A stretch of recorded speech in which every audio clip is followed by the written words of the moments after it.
Welcome to the Michigan Golfer Show. Join us each week as we explore the people, the places, and the events that shape our great game.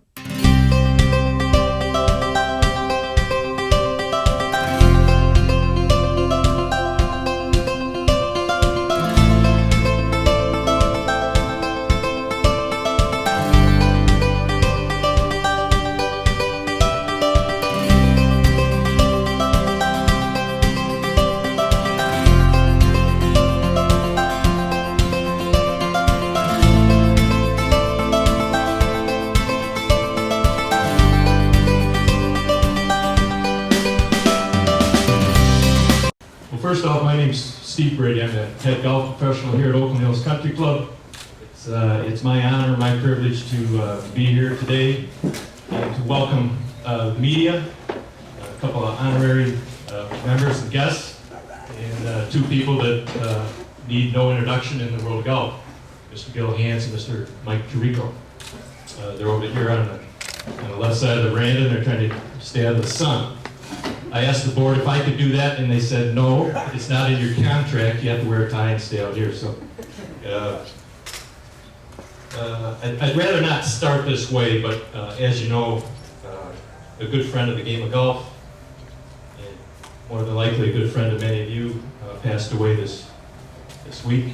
So if you could bow your heads and give Mr. Barton Capillion a moment of silence.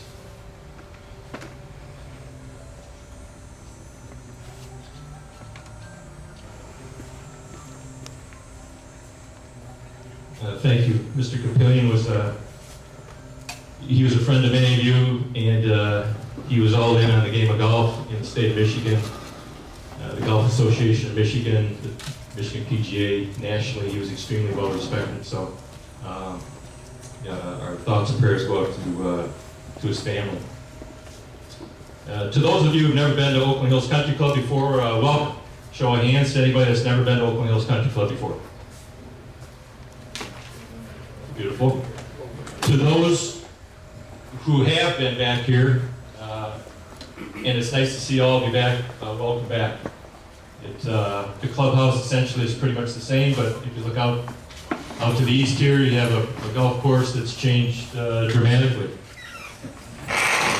And that all has to do with the board of directors here and the support of the membership at Oakland Hills Country Club. If you look out there, you can envision maybe 100 years ago what Donald Ross and the membership at the time might have had in mind. Rolling terrain, trying to put golf holes where they'd be strategically placed and be extremely playable for the membership, and hopefully down the road host major championships. So in the past 100 years, we've done both. We've had a golf course that the members love to play. We've hosted many major championships, and that's kind of the plan going forward. There's a few folks here in attendance. Our board of directors, most of them over here to my right, who have supported this project for the past 5 years when it was first brought up again to the membership. And I'd like to thank them for showing up. A few of the members who've been here for a long, long time, past presidents, some of the better players at the club who wanted to see this happen for a long time, they are here as well. So it's nice for them to show up. If you talk about golf course architects, there's quite a few. There's some that are well known, and then there are some who do a wonderful job. And the one that the club hired a few years ago is Gil Hanse. And me personally, I didn't realize what was to go through with the renovation, what was involved, and how much work was to be done, and what kind of vision you have to do this. And Gil Hanse fits all those criteria. Thank you all for coming out here to Oakland Hills. It's a truly special backdrop we have behind us, and there's been a ton of people. I get nervous when I hear my name mentioned so much because the truth of the matter is if you go over that hill, there's about 60 guys out there working as hard as can be to make this golf course as good as it possibly can be. And they deserve as much credit of putting it together. I just get to shake hands and kiss babies and do all of these types of things. But Phil Kafari, and his staff have been tremendous. I've rarely ever worked with a staff from golf course maintenance that has been so actively inspired by architecture and so engaged in the entire process. Had a couple of his people working with me side by side and working on every single green, shoveling, raking, and they added tremendously to the work, but also to the enjoyment of raking and shoveling in 90-degree heat. So I thank them so much. Normally my right-hand man is Jim Wagner, and Jim has been here a little bit. He's on the, I guess it's the injured list we call now. He's had a little bit of a setback with his bicep tendon. But Jim and I have relied very much on Kai Golby on this project. I don't know if Kai is still over there, but he's just been fantastic. I've rarely ever worked with somebody who's taken so much interest in the details of getting everything right. We're very fortunate here at Oakland Hills. There's so much information at our disposal. We can look at early photographs from 1929 Women's Amateur Championship. We can look at early aerial photographs of the golf course. We can look at early US Open photographs. So we've had just this treasure trove of archival material, and Kai is so intimately familiar, he worries me sometimes when he's starting to see, sometimes I think he sees things that actually aren't there, but he's been tremendous. And so I think, given that, TDI, LeVar Golf, the contractors, Live Old Irrigation, there's so many people who are involved in this, and I can't thank them all enough for the effort that they've put into it. The other name that really should be the name that gets mentioned, and Mike said it, is Donald Ross. We've been fortunate here at this club to have had two of the greatest golf course architects of all time, Donald Ross and Robert Trent Jones, work on this golf course and improve it and help it to evolve.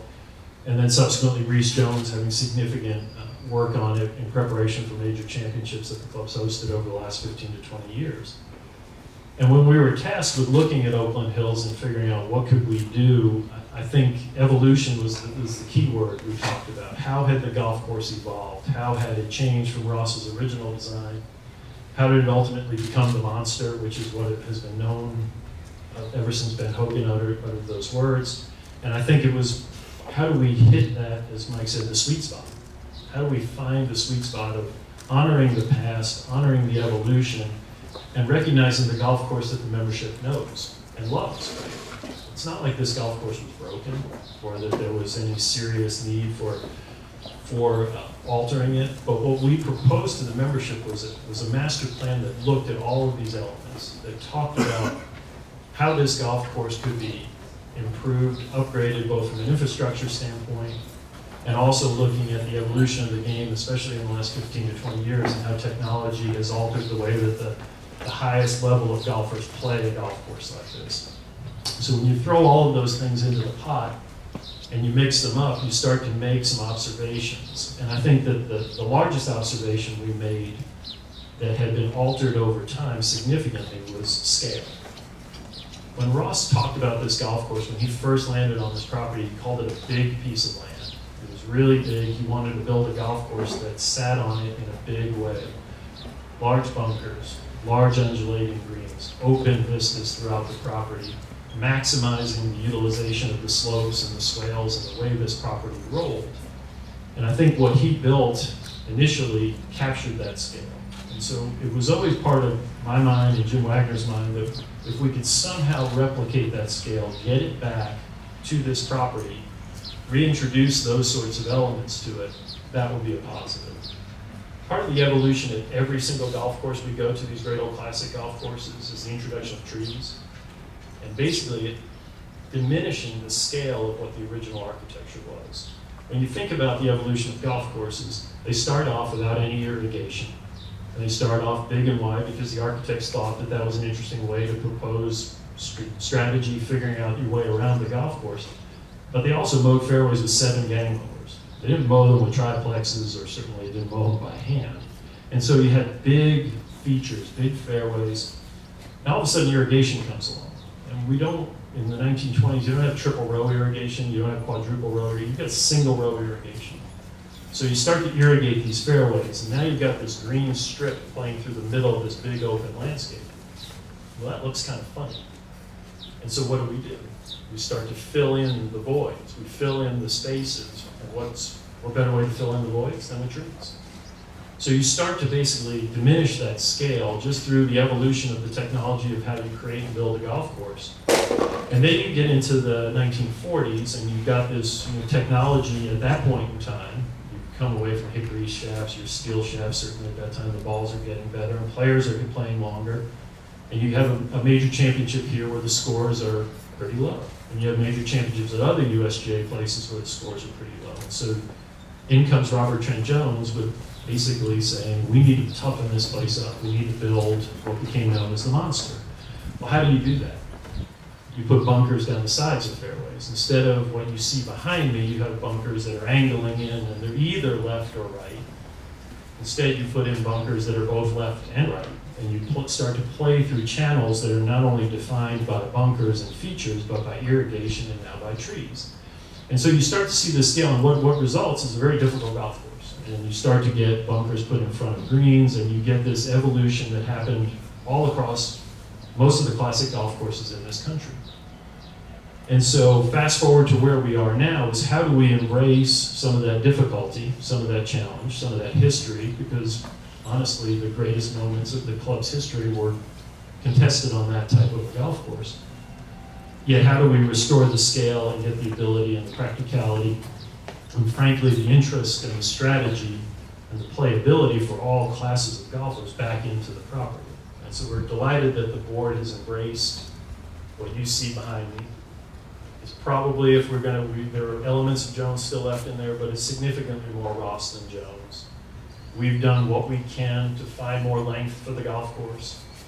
I think at the end of the day, this, we just saw a golf course that we redesigned in 2007 get totally obliterated this weekend. So you think about that's 13 years ago. It'll be interesting to see, last time there were Wingfoot was 2006, so we have a 14-year gap, and we'll see if our efforts have helped to close that gap. But I think at the end of the day, with players of this caliber, it comes down to two things. We'd have to build this golf course 9,000 yards long. That's not happening. It comes down to rough, and it comes down to firm greens. That's really what challenges them. When you think about players of this caliber, what they're trying to do, they love predictability. They love a predictable outcome because they've worked their whole lives to come up with a predictable outcome every time they hit a shot, every time they hit a drive, every time they hit a putt. They're trying to groove themselves to get that predictable outcome. And if somewhere along the lines, the outcome becomes unpredictable, either because they're not sure how deep the rough is or what kind of a flyer, if they're going to get a flyer or they're not going to get a flyer, how's it going to come out? And then if they're not sure how the ball's going to react on the greens, not sure if it's going to take two skips and stop or if it's going to bounce and go through the back of the green, those are outcomes that they can't predict, and it gets to be, that's how you make golf courses difficult. So what we're focused on here is really providing the infrastructure so that we can grow healthy turf grass. We can create situations. From a superintendent standpoint, they're not unlike great golfers. They love predictable outcomes. They love to know that every single day is going to be 72 degrees and the wind's going to blow, and they're going to have dew point here or humidity. Well, that's not how Mother Nature works. But if we can do things under the ground through drainage in the fairways, through precision air under greens, through bunker lining, we can do things that can produce a more predictable outcome for Phil and his staff and for anybody who's going to come here to set up for a major championship. And we can produce the opportunities to override Mother Nature as much as we can. We never can do it fully, but at least to have some predictability as far as the way the golf course can be set up and presented. That's another thing that when you get to major championship level, the architect, we just sit in the back and take pictures and do interviews, but it's the setup guys. They hopefully have all of the tools in their toolbox at their disposal to set up a golf course for a championship. And if we can give them that through the architecture, through the design of the golf course, if we can give them that through the opportunities to be as predictable as we can with maintenance, and to create those firm conditions, to create healthy rough, then I think we have the opportunities to present Oakland Hills in the best possible light. So you're going to see all of that stuff when we go out and do a little bit of tour later. And I think those are the critical components. Because what can we do underground? It's not sexy, it's not something you see, but it is definitely a critical component of what we're doing. And what can we do above the ground, which is obviously the more visible and the more that you can take in and it's more tangible. How can we set that up to provide more challenge for the best golfers in the world by moving bunkers down to 340? as hard as that is to believe, and yet creating fairways in the 250 to 200 to 280 range that 45 yards wide. So the members are going to hit their balls in those areas. They're going to find a more playable golf course.